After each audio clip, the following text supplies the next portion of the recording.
Hey everyone, welcome back. Thanks for joining us. Today we've got a brand new story to share with you. So let's begin. My name's Ethan, I'm 27, and it's strange to share such a personal chapter, but here we are. It just needs to be said. I'd been with Chloe, my fiancée, for 9 years. We're both 27. It all started during our clueless freshman year in college. Our connection was one of those storybook romances where clichés suddenly made perfect sense. I remember meeting her at a truly uninspiring campus event. I was the dork volunteering to set up chairs on a Friday evening. Chloe arrived with her friends, a remarkably shy presence, almost orbiting them like a hesitant lost pup. Yet, somehow, we found ourselves deep in conversation about the most random things, probably the suspicious chicken nuggets from the cafeteria, and we instantly clicked. Dating began just a few weeks later. What captivated me most about Chloe wasn't merely her striking beauty, though she certainly was beautiful. It was her profound kindness, a genuine warmth straight out of a children's movie. She had no interest in flashy designer bags or extravagant holidays. A simple, happy life was all she desired. Hey Ethan, wanna just stay in and watch movies instead of hitting that party? Her words were music to my ears. Small things excited her. Spotting a cute dog on the street would make her light up as if she'd won the lottery, or discovering a new coffee shop with $2 refills felt like she'd found a new planet. She was incredibly sweet, a living Hallmark card. She'd leave thoughtful notes if she left early, often with a cheerful doodle. Hope your day doesn't suck. My favorite snacks would mysteriously appear, as if I were a medieval king to be appeased. A simple thinking of you text in the middle of my day would leave me grinning foolishly. Life was good. No, it was fantastic. We graduated, moved in together, secured decent jobs, embracing the real adult routine. Then came the proposal. Nothing extravagant, no skywriting or flash mobs. Just an intimate dinner at home. Candles, pasta, the whole setup. I presented the ring and got down on one knee. Tears flowed from both of us. Anyone with working tear ducts would have been moved. Felt absolutely perfect. That's precisely when everything began to shift, a change I was too oblivious to foresee. Immediately after I proposed, Chloe announced, "Let's hold off on setting a wedding date until I achieve my goal." I assumed she meant saving money or finding the right venue. But no, her goal was fitting into her dream wedding dress, to look flawless for the photographs. Fair enough. Everyone wants their big day to be Insta-worthy. So I offered my full support, no questions asked. I filled the kitchen with enough kale and chia seeds to intimidate a nutritionist, ensured her workout clothes were always ready, and patiently listened to her talk about calories, macros, micros, and carb cycling. I even attempted some of her workouts, but let's be honest, I'm a powerlifter, built for moving heavy objects, not bouncing around in spandex trying to activate my glutes. I embraced that strongman bear mode vibe, which Chloe had always adored. She'd hug me, sighing, "I feel so safe with you." Then she joined an exclusive gym downtown, a place so posh they probably charged for breathing. And there she met Brooke, the trainer. Brooke. Initially, Brooke seemed harmless, radiating motivational cheer, spouting Pinterest-worthy quotes about dedication and achievement. Chloe would return from her training sessions with Brooke, buzzing with energy, like a highly caffeinated bee. "Ethan, I hit a PR on squats. That's fantastic, Chloe." Meanwhile, I'd be trying not to gag on my protein shake in the corner. Her weight dropped astonishingly fast, almost alarmingly so. Good for her, I thought. But with each pound shed, something felt increasingly off. Chloe became more distant, as if I were a discarded scene edited out of her newly constructed life. She'd spend hours at that gym, constantly texting Brooke about meal prep, exercise splits, and how to become a Marvel superhero. It was bewildering. Then the comments started. "Maybe you should try eating what I eat. Right, Chloe? Kale and chicken breast will definitely fuel my 400-pound deadlift." Or, "Brooke says couples who train together stay together." I bet Brooke also thinks couples who sell their kidneys together stay together, too. I tried to ignore it, to let it roll off my back. I really tried. One night, as we prepared for bed, Chloe was meticulously examining herself in the mirror, her new favorite pastime. She'd lost about 50 pounds by then, simply staring at her reflection like a museum exhibit. Then, utterly casually, without even looking at me, she remarked, "You know, guys at the gym have really started noticing me," as if announcing the next day's weather. I chuckled, making some lame joke, but her tone twisted my stomach into a knot.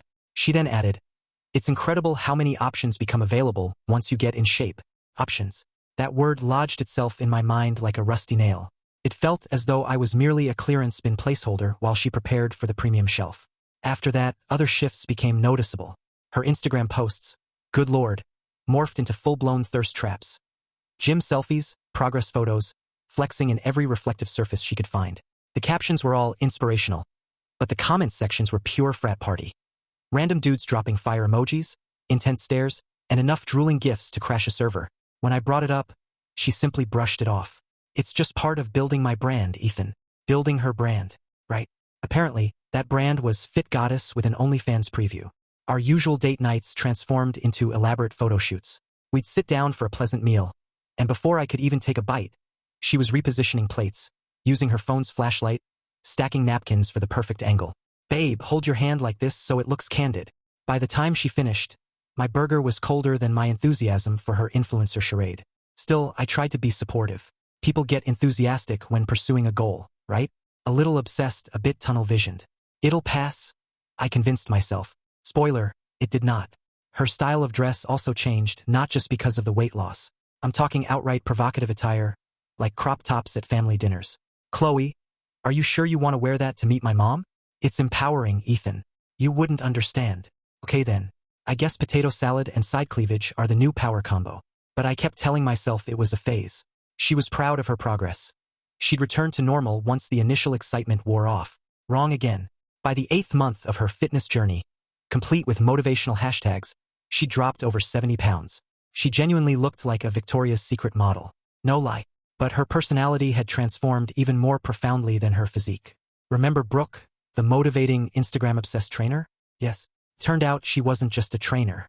She ran an entire women's empowerment group at the gym, which sounded amazing in principle, until I realized their definition of empowerment essentially meant dump your loser boyfriend and upgrade your life. Brooke was like the leader of some glow-up-and-leave-him cult, and Chloe began quoting Brooke as if she were a prophet. Know your worth, Ethan. Never settle, Ethan. Around that time, she started dissecting everything about me. She never used to nitpick like that. Suddenly, it was constant. You dress like a dad, Ethan. Oh, okay. My apologies for not wearing Gymshark booty shorts to the grocery store. Then it was my workouts. Powerlifting will just make you fat, won't it? Because moving hundreds of pounds clearly poses a threat to humanity. Even my food became a target. She complained about my protein. No one needs that much protein, Ethan. All right, Chloe, but if the zombie apocalypse hits, I'll be the one carrying you to safety thanks to all that protein. And it never stopped. Every single day brought a fresh, sparkling critique for the Ethan improvement plan. The worst part? She'd do it in front of other people. Like when her new gym squad came over for dinner, which, incidentally, was a new occurrence. Every dinner became a meticulously arranged, color-coded, macro-friendly Pinterest meal, usually cold by the time we could eat. Then she'd launch into it. Ethan's really letting himself go while I'm glowing up.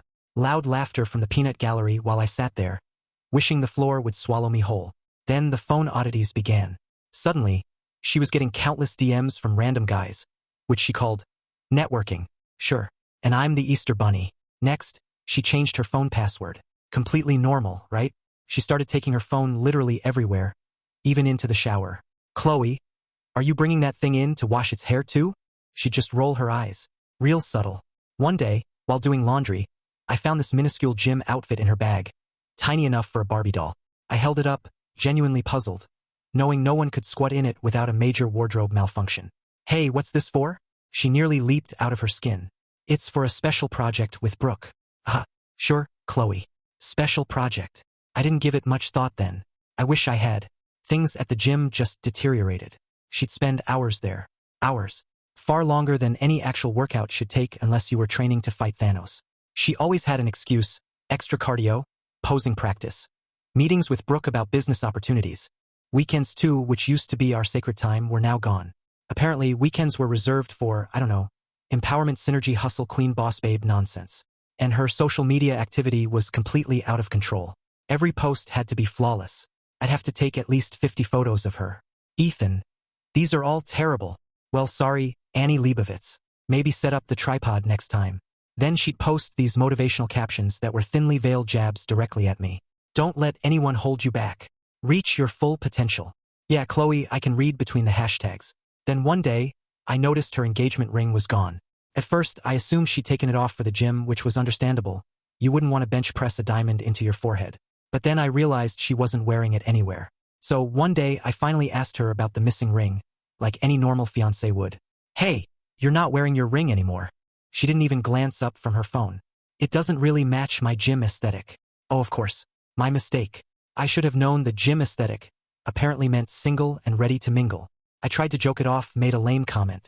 "Oh, so your aesthetic is single now?" She just smirked, barely looking at me. Something like that. Yeah, that hit differently. Felt like a gut punch from a heavyweight boxer. I said nothing, but deep down, man, something twisted hard in my stomach, as if she'd already mentally packed her bags and was just counting down the minutes until she could physically walk out. But the final blow, the grand finale? Oh, it was epic. One morning, I was in the kitchen, flipping protein pancakes, yes, protein pancakes, because heaven forbid I serve her normal carbs. I was still trying to be supportive, right? And Chloe, completely emotionless, dropped this bombshell while scrolling on her phone as if reading the weather report. "You know, I could replace you so easily now." I froze mid-flip, spatula in hand, my brain crashing. "Come again." Her words were so casual, like a reminder to buy milk. I put the spatula down, trying not to transform into the Hulk. "What exactly do you mean by that?" She just laughed, waving a dismissive hand. "Oh, come on. Don't get all serious. I just mean I have options now." Options. Again with the options. I echoed the word, flat as a pancake. "Options? Since when is this a job listing, Chloe?" She smirked, sipping her iced coffee with that influencer-level confidence. "Relax, Ethan. I just mean things are different now. Like this guy Marcus at the gym. He's a personal trainer and runs his own business. That's the kind of ambition I need in my life." I just stared at her blankly. "Are you even listening to yourself? Ambition, Chloe? We literally bought a house together last year. I'm a software engineer. I do pretty well for us." She just shrugged, like I'd asked her to pick a Netflix show. "Yeah, but I don't know. It's different. Marcus has that hustle, that drive." I looked at her, waiting for the punchline, for her to break into a grin and say, "Gotcha," but she didn't. She just sat there, utterly unbothered, as if she hadn't just told me straight to my face that I was suddenly insufficient. That was the moment something inside me fundamentally shifted. I couldn't quite pinpoint it then, but holy crap, I knew this wasn't a joke. It was pure disrespect, served cold with a side of iced coffee. Then my friends started noticing, which is never a good sign. My buddy Liam pulled me aside at one of our group hangouts. "Dude, Chloe's acting different, man," he told me, very seriously, as if preparing for an intervention. "She was practically flirting with that gym guy right in front of you." I just shrugged it off. "Nah, Liam. She's just being friendly." "Yeah, friendly, Ethan. Sure." But deep down, I knew Liam wasn't wrong. Something was terribly off in the land of protein pancakes. Even my mom, my own mother, whose only worry is usually whether I'm eating enough vegetables, began to ask questions. You know it's bad when your mom notices. She came over for Sunday dinner, which Chloe, by the way, apparently no longer had time for, and spent the entire meal scrolling on her phone as if mining crypto from Instagram. She didn't utter two words to anyone, not even when my mom tried to discuss wedding plans. Mom gave me that look, the one that silently asks, "Are you sure about this?" At that point, I honestly wondered if the Chloe I knew would ever return, or if this was simply who she had become. Each day, it felt like she was drifting further away, not just from me, but from us, from everything we'd built together. The shared jokes, the lazy Sunday mornings, the way her eyes would sparkle when we spoke of our future. Now, she seemed to inhabit another dimension, one where I was merely background noise, a strange extra in her influencer highlight reel. And yes, I began to doubt if we even had a future, if I was just clinging to the ghost of what we once were. But then, and this was the cruelest part, I'd catch fleeting glimpses of the old Chloe, like when she'd absent-mindedly grasp my hand in the car, or when she'd genuinely laugh at one of my terrible dad jokes, and it would give me false hope, making me believe just maybe she'd snap out of it, that the person I fell in love with was still in there somewhere, just lost. Then, out of the blue, I got a text one morning from Chloe's sister, Mia. "Hey Ethan, can we meet up? It's important." Mia and I had always gotten along. She's 25, younger than Chloe but much more grounded. So we met at a small coffee shop near my office, the kind with wobbly tables and overpriced, burnt espresso masquerading as artisanal. Mia looked incredibly uneasy, fidgeting with her coffee sleeve as if trying to solve a Rubik's Cube. Finally, she blurted out, "Ethan, Chloe's been saying truly awful things about me to our family." I blinked. "What? Like what?" Mia looked down at her latte, her voice trembling. "She's been telling everyone how embarrassed she is to have a fat sister." I nearly choked on my Americano. "Mia, you're not even fat." She offered a sad, half-hearted laugh. "I know I'm normal, but she says she can't have me in her wedding photos because it would ruin her aesthetic." Her aesthetic? Oh, spare me. But that wasn't even the real reason Mia wanted to talk. No, she had something far worse to reveal. Mia works in IT. She's a digital ninja with computers. She'd noticed Chloe making strange excuses about money lately, claiming she needed extra cash for gym equipment and special training. Special training, huh? Mia did some digging and uncovered Chloe's secret OnlyFans account. Not just flexing in a sports bra either. Explicit content. The kind of thing you absolutely do not want to discover your fiancé is posting online for random gym brothers. And get this, she was using our house, our damn house, for some of these photos. That weird, tiny gym outfit I found in the laundry? Yeah, not for deadlifts. My brain just flatlined. Mia continued, bless her. Ethan, I'm fairly certain that trainer, Brooke, is behind this, she whispered, even though no one else was listening. She's recruiting girls from the gym to start these OnlyFans accounts and then takes a cut of their earnings. She calls it female empowerment. Empowerment, of course. Everything's empowerment these days. Chloe had swallowed it hook, line, and neon sports bra. I sat there, staring into my coffee, wondering if the barista had perhaps spiked it with hallucinogens, because this couldn't be real. Mia pulled out her phone and showed me some of the less explicit posts. Mostly gym selfies, yes, but with captions that bordered on adult film titles about private coaching sessions. The account had been active for months, right around the time Chloe changed her phone password. The most gut-wrenching part? In her profile bio, Chloe had written that she was single. Single. Just like that. 9 years together, 2 years engaged, and suddenly I was erased like a bad typo. Mia wasn't finished. She told me Chloe had been attending these photo shoots at the gym after hours. That's what all those late-night training sessions were. All those business meetings with Brooke? They were planning more content, strategizing ways to gain more subscribers.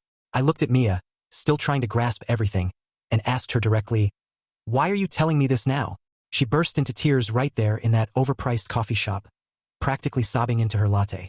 I can't just stand by and watch Chloe destroy her life like this, she said, her voice trembling. She's changed so much, Ethan. I don't even recognize her anymore. She used to bake cookies for homeless shelters. Now she's sending links to her stuff in random guys' DMs. My brain screamed. Cookies to custom content? Quite the career pivot. Mia persisted. She showed me screenshots of Chloe's private Instagram messages. Hundreds of them with random men, many married, some even bragging about their children. Chloe was selling them custom content. And yes, I knew precisely what that meant. I felt like I was going to vomit my coffee all over the table.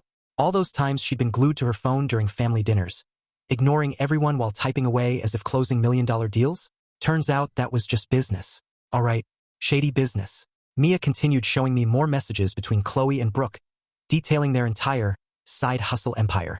Brooke hyping her up like some bargain bin Tony Robbins. You're too hot to be stuck with a tech nerd. And Chloe agreeing instantly. Yeah, I'm ready to upgrade. Upgrade? As if I were a 2012 MacBook or something. Then Mia scrolled to a message from 6 months ago where Chloe was practically plotting her escape. I just need to hit 50,000 followers. Then I can start pulling in real money. Until then, it's not smart to rush things. 50,000 followers. That was her escape route. Then another gem. I'm stuck playing house with a loser, but at least he pays for everything so I can focus on my goals. Loser. Nice. That one stung. She even confessed to biding her time until she found someone better. Reading those words felt like a dropkick to the chest. I wasn't just an afterthought. I was a stepping stone, a warm body holding the fort until she cashed in. Mia kept apologizing, repeatedly saying she should have told me sooner. But honestly, I was just grateful someone had finally opened my eyes. I returned to work after that, but my brain felt short-circuited. I couldn't focus, couldn't think straight. All I could recall were all those evenings Chloe spent at the gym, all those times she smiled at her phone. It all clicked, like a twisted joke finally revealing its punchline. That night, I couldn't bring myself to go home. The thought of walking through that door and seeing her there, pretending everything was perfectly normal, as if she hadn't just bulldozed our entire life together, made me want to throw up. So I crashed at Liam's place. Liam, bless him, tried to act calm about it, but I'm pretty sure he hid every sharp object in his apartment. I just lay there on his lumpy futon, staring at the ceiling, trying to process the utter nuclear meltdown of my life. Mia kept texting me, checking to make sure I wasn't about to do anything drastic, but honestly, I was so numb I barely responded. Instead, I spent the entire night scrolling through every single screenshot Mia had sent me, my eyes burning holes in my phone screen, hoping that maybe, just maybe, I'd blink and wake up from this nightmare. But no, the more I looked, the worse it became. I found Chloe's backup Instagram. Shocker, I had no idea it existed. And yes, it was awful. Far worse than anything she'd ever post on her main account. She was practically auctioning herself off. The comments were a pure thirst festival. Random guys drooling all over her posts. Gorgeous queen. You deserve better. I'd worship you every day. And the most painful part? She was replying. Winky faces, flirty jokes, acting as if I never existed. As if 9 years of memories could simply be wiped out by a few protein shakes and a ring light. My stomach twisted into something unrecognizable. And for the first time, the heartbreak transformed into something else. Finality. I wasn't just hurt. I was done. So, the next morning, I decided to go home. I figured she'd be asleep since weekday mornings were her sacred rest day. But she was in the kitchen, clattering around, making her protein shake, gazing at her phone as if it were oxygen. She didn't even look up when I entered. "Where were you last night?" she asked, her eyes still fixed on the screen. I took a breath that felt like it would tear my lungs open. "I had a very interesting conversation with Mia yesterday." Her head snapped up so quickly I thought she might get whiplash. The look on her face was priceless, as if she knew precisely which bomb was about to drop. What did that jealous say about me now? Chloe attempted to appear calm, but I could hear it. Her voice was trembling. I looked directly at her, striving to keep my voice steady, though my hands were shaking. "I'm not sure what you're talking about, Chloe. Perhaps we should discuss your OnlyFans career. Or all those DMs you've been sending. Or, hey, what about those special photo shoots with Brooke?" She froze, then tried to dismiss it with a half laugh, half scoff. "I don't know what you're referring to. Mia's just fabricating things because she's jealous of my success." Success? I actually laughed. "You mean scamming random guys online while claiming to be single? Using our house as your personal adult film studio? That kind of success?" Boom. That hit hard. She shifted gears so rapidly, I swear I heard the clutch grind. Her eyes welled up, her lip quivering as if she were auditioning for a soap opera. "I only did it for us, Ethan. To earn extra money for the wedding, right?" "Oh, really?" I retorted. "Is that why your profile states you're single?" Her face flushed crimson. Then she exploded. "That's just marketing. You don't understand how this works. Brooke says—" "Oh, I'm so tired of hearing about Brooke." I interrupted. Brooke says, Brooke says, Brooke says. That's all I've heard for months, Chloe." "Well, guess what? I saw your messages with Brooke too. About how I'm just a boring tech nerd. About how you need to upgrade." That silenced her for a moment. Her eyes darted around the room as if searching for an emergency exit. Then she took a deep breath and adopted pure ice queen mode, a peculiar smirk on her face. "Fine. You want the truth? Yes, I have an OnlyFans. Yes, I've been talking to other guys. And yes, I probably could do better than you now. Look at me. I'm hot. I've got options. What do you have?" "A dad bod and a coding job." I felt a burning sensation in my chest, but I maintained a steady voice. "I have self-respect," I informed her. "Which is apparently more than you possess right now." That ignited her. She began screaming as if I'd insulted her firstborn. "You're just trying to control me. You're insecure because I'm finally confident and successful." Oh, I had to laugh again. The absurdity was too much. Successful? Chloe, you're taking half-naked pictures in our guest bathroom and calling it success? Is that what you believe you're worth? She puffed up like a peacock, vibrating with fury. "At least I'm doing something with my life. You're stuck in the same boring routine. I'm building something. I've got followers. I've got fans." Couldn't help it. "You've got guys paying $5 to see your bathroom selfies, Chloe. That's not success. That's pathetic." She shrieked like a boiling kettle and flung her protein shake at me. It missed, but the sludge of blended berries and overpriced protein powder splattered all over the wall behind me, creating a huge mess. "Get out," I told her, my voice eerily calm, which even surprised me. "Pack your belongings and leave." She glared at me, clutching her small shaker bottle as if to throw it again. "This is my house too," she snapped. I actually laughed for real, a full-blown, slightly unhinged laugh. "Actually, no. The mortgage is in my name. You wanted to wait until after the wedding to add yours, remember? I guess that worked out quite well for me." That shut her up for a second, and then the tears began. Crocodile tears, Oscar-worthy. "You can't do this to me," she sobbed. "Where am I supposed to go?" I shrugged. "Perhaps ask one of your subscribers. Or hey, maybe Brooke has a spare room, since she's so invested in your success and all." She looked as if she was about to collapse but began packing anyway, frantically tossing her neon leggings and sports bras into bags while furiously texting someone. I bet money it was Brooke. Every now and then, she'd glance at me with big, wounded eyes, as if expecting me to break down and beg her to stay. Newsflash. That ship had sailed long ago. For 2 agonizing hours, I watched her pack, refusing to flinch, even though inside, I felt utterly torn apart. Finally, she stood at the front door, her bags piled around her as if preparing to move to another planet. "One last desperate plea. You're making a huge mistake," she sniffled. "I'm the best thing that ever happened to you. I took a breath so deep I thought my lungs might burst and looked her straight in the eye. No, I told her. The best thing that ever happened to me was Mia showing me those screenshots. Now get out. She stood there for a moment, her jaw working as if she wanted to throw another tantrum, then stomped out. I wasted no time. I called a locksmith as soon as the door clicked shut, changed every lock, every code, annihilated her key from existence. Then I sat down at the kitchen table, staring at the protein shake splatter still on the wall, and cried for what felt like an entire hour. 9 years of my life gone. Mia kept checking in, worried I'd be a complete mess, which, fair enough. With Chloe finally out of my life, I had to confront the fallout. Canceling the wedding was brutal. I had to forfeit the deposits for the venue, the caterer, the photographer, the whole costly affair. But it was worth every single penny not to go through with it. The toughest call was to her parents.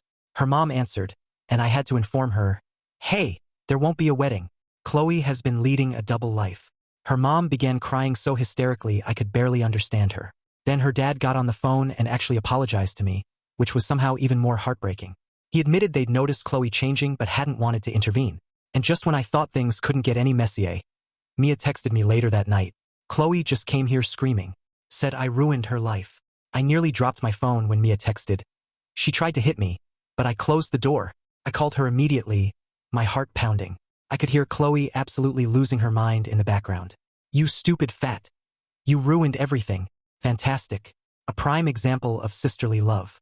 Mia was quite shaken, her voice wobbly as she filled me in. Chloe had been ranting about her plan to keep me around until she amassed enough followers to snag a better guy. Truly heartwarming stuff, like a Disney villain with a Wi-Fi connection. Apparently, Chloe's parents had to come over and physically pull her off the porch. Their mom was in tears, their dad was yelling. It was a full-blown soap opera minus the laugh track. Mia even recorded some of it on her phone, just in case Chloe decided to go completely nuclear. Through the speaker, I could hear Chloe shrieking like a banshee. "You're all just jealous. Mia's jealous because she's fat and ugly. Mom's jealous because she's old. And Dad's just mad because his perfect little girl isn't so perfect anymore." Then she began boasting about how much money she was making on OnlyFans. Her dad sounded like he was about to vomit. Her mom just kept whispering, "Where did we go wrong?" It was like witnessing a train wreck in 4K. Mia stayed on the phone with me through most of it, both of us listening in horror as Chloe went into full meltdown mode. Later that night, I received a barrage of vicious texts from Chloe herself. "Hope you're happy with my fat sister. You'll regret this when I'm famous. Brooke says you're just intimidated by strong women. Have fun being poor and ugly, right? Great. Thanks for the pep talk, future influencer of the year. What happened to the girl I fell in love with?" Seriously, it was as if she'd been replaced by some bargain bin reality star. The next morning, I got on the phone to begin cleaning up the wedding mess. I called the venue manager and, surprisingly, she was incredible. She didn't even make me explain everything in detail. I simply said my fiancé was unfaithful, and she sighed as if she'd heard that exact story a million times before. She managed to get half our deposit refunded, which honestly felt like winning the lottery after the week I'd endured. I figured that would be the end of it. But of course, Chloe couldn't allow me a single moment of peace. Turns out she actually called the venue herself, pretending we were still together, demanding they send the refund to her instead. Unbelievable. Fortunately, the venue already had my lawyer's information on file and promptly shut down that nonsense. So, yes, I decided right then to use that money to retain a lawyer. I wasn't taking any chances after everything blew up. I put that lawyer retainer to good use, ensuring Chloe couldn't try to claim a piece of the house or dip into my savings. A wise move, too, because apparently, she'd been telling everyone that I owed her for all the time and effort she put into planning the wedding. Effort? You mean the effort she put into scamming guys with bathtub selfies while trashing me behind my back? Yeah, okay, princess. She even attempted to demand reimbursement for her dress. You know, the one she picked out and charged to my credit card through a payment plan. How classy. I had to contact the bridal shop myself, explain the entire chaotic situation, and block her from charging another dime to my account. Meanwhile, Mia has been an absolute godsend. She helped me cancel all the remaining wedding arrangements, even calling some of the guests for me, so I didn't have to repeatedly tell the same humiliating horror story. Chloe's parents, to their credit, have been surprisingly supportive. They keep thanking me for not holding the entire family responsible for Chloe's disastrous choices, which honestly exceeded my expectations. Chloe, though, remains the ultimate boss of denial. She tried showing up at the house a couple of times, just sitting in her car outside like a stalker from a Lifetime movie. I actually had to call the police once when she refused to leave. They convinced her to drive away, but something tells me she'll try again because of course she will. A couple of weeks later, I started receiving updates through mutual friends. Apparently, Chloe's influencer dream? Yeah? Shocker. it wasn't exactly booming. Turns out there are millions of fitness accounts out there, and most aren't busy scamming dudes for rent money. And Brooke, that inspiring snake oil saleswoman who orchestrated this whole circus, actually kicked Chloe out after only about 2 weeks. Mia heard through their cousin that Chloe and Brooke had a massive argument because Chloe wasn't generating enough income from her account. Brooke told her she was bad for business. So much for loyal female empowerment, right? Chloe has been couch surfing since then, bouncing around like a forgotten motivational speaker no one wants to host. It's ironic how all those gym friends who hyped her up about being too good for me mysteriously vanished the moment she needed a place to stay. She even attempted to move back in with her parents, but that lasted a mere 3 days. Her dad couldn't even look at her after seeing what she'd posted online, and her mom pleaded with her to see a therapist. Chloe's response was to scream something about "nobody understands my vision" and storm out. Last week, I even received some texts from her. The first text from Chloe appeared on my phone like a ghost jump scare. "I miss you. I made a mistake. Can we talk? Please answer me. I've changed." I felt absolutely nothing. It was as if a switch had been flipped inside me, and all my emotions had simply evaporated. Then came the next one, a full-length novel. "I know I messed up. Nothing's working out like Brooke said it would. I've lost all my real friends. My family hates me. I'm sleeping on some girl from the gym's couch. I miss our house. I miss our life. I miss you making me breakfast and watching stupid movies with me. Please just talk to me." I was dead cold. Zero emotion left. I didn't even bother to reply, just stared at the screen as if it were spam. Mia kept me informed as well. She showed me Chloe's social media, which had become a desolate wasteland. All the cheesy boss babe and empowerment posts were gone, replaced with sad girl quotes about regret and mistakes. The motivational nonsense had devolved into a self-pitying highlight reel. She'd also lost most of her followers. Turns out people can discern fakery from a mile away. Shocker. Apparently, she'd even tried to get a legitimate job. But, newsflash, when you've transformed half your guest bathroom into a thirst trap studio, employers tend to notice. Who knew? Everyone knew. And then one of her former gym friends contacted me out of the blue last week. "Hey man, just so you know, Chloe's telling everyone you abused her and forced her to create an account. Nobody believes her though. We all saw how she acted. Sorry you went through that." What? I literally didn't even know about the damn account until Mia sat me down with the evidence. But sure, twist the narrative.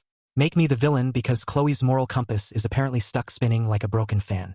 Then she truly escalated the cringe factor. She showed up at my workplace, simply standing in the parking lot, staring at the front doors until security had to escort her away. My coworkers were all like, "Dude, what's happening?" So, I had to offer my boss the world's most bizarre explanation, just in case she attempted a repeat performance. And apparently, she's been calling her mom at 3 a.m., sobbing about how she threw away the only good thing in her life. Mia told me their mom was utterly heartbroken, but even she was like, "Yeah, you did. Too little, too late. You can't unring that bell, princess." Throughout all the chaos, the canceled wedding, and the humiliations, Mia and I started spending more time together. At first, it was just intense venting sessions, helping each other navigate the Chloe apocalypse, dealing with all the drama. After everything, Mia and I just naturally fell into a comfortable rhythm. We started getting coffee together on weekends. Then it evolved into dinner, then catching a movie here and there. It was months before either of us even considered calling it dating. It just felt like two people trying to maintain their sanity after the nuclear meltdown of Chloe. There was no pressure, no expectations. It was just real. Mia is real. No fake smiles for likes. No forced selfies with a motivational quote plastered on them. No pretense. She genuinely laughs at my terrible jokes, asks about my coding work even when it's incredibly dull, and doesn't care that I'm not some photoshopped Instagram hero. The first time I truly realized I was developing feelings, we were on my couch, half watching a disastrous Netflix show with acting so bad it should be illegal. Mia was dissecting it so hilariously that I was crying from laughter, and I looked at her, really looked, and just thought, "Oh, this is what it's supposed to feel like." We discussed it extensively for weeks. Both of us worried it might seem questionable, or that people would think we were rebounding or trauma bonding or whatever. Finally, one night, Mia just looked at me and said, "Look, Chloe's going to despise us no matter what. We might as well be happy." And she was absolutely right. Of course, Chloe found out because naturally she did, through her cousin's Instagram. I'm pretty sure her head exploded. She started mass texting everyone in the family, claiming Mia and I had been secretly together the entire time, that we'd planned it from day one like some trashy soap opera. But Mia's parents? Absolute legends. Her dad literally told Chloe, "Maybe if you hadn't treated them both so badly, this wouldn't have happened." That was the final straw for Chloe. She blocked them all after that. A truly classy move. It's been 6 months now. Mia moved in last month and we did it properly. No rushing, no games. She actually contributes around the house, by the way, unlike Chloe, who used to pose with a Swiffer for clout and then leave me to finish the chores. We cook together, go hiking, binge-watch silly shows, just normal couple stuff. But Chloe, oh, she just can't help herself. She reactivated Instagram and posted a melodramatic rant about some people will betray you in the worst ways, accompanied by a bunch of snake emojis. Mia just laughed when she saw that snake emoji meltdown from Chloe and remarked, "Guess she finally looked in a mirror. Savage." I loved it. But Chloe couldn't stop there. Oh no, she had to take one last jab. She messaged me, full of venom. "I hope you're happy with my leftover sister. Just remember she'll never be as hot as me. You downgraded and everyone knows it." Mia read it over my shoulder, shook her head, and said, "Wow, she really believes being a decent human being is downgrading, huh?" That's what I adore about Mia. She doesn't let that nonsense bother her. No insecurities, no desperate need for thousands of strangers to tell her she's pretty.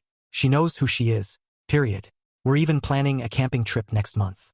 Just us, some tents, no phones, no social media, real life, actual human connection. Who would have ever thought? Sometimes I reflect on how utterly insane it is that Chloe's betrayal, that absolute dumpster fire, somehow led me directly to someone so much better. Mia says, "Maybe we needed Chloe to show us what we didn't want in life, so we could truly appreciate what we do want." And you know what? She's right. We are genuinely happy. And sometimes the very best things in life emerge from the very worst. Thanks for watching. If you enjoyed this video, don't forget to like, comment, and subscribe for more stories like this. See you next time.